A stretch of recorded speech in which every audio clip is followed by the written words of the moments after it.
Bonjour, madame and monsieur.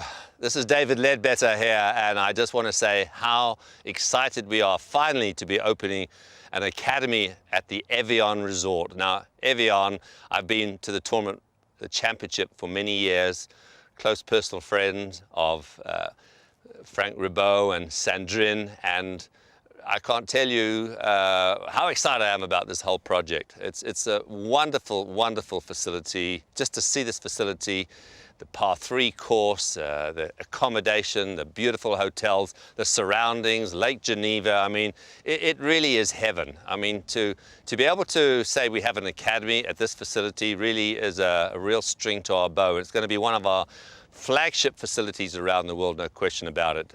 Our new head instructor, who's going to be directing instruction, Jean-Philippe Serre, is really excited to be there. He's been with us many, many years, and I want to thank everybody involved for making this happen, and we look forward to seeing many, many people coming through the doors and really improving their golf game, because to me, having Evian as one of our academies is a dream come true.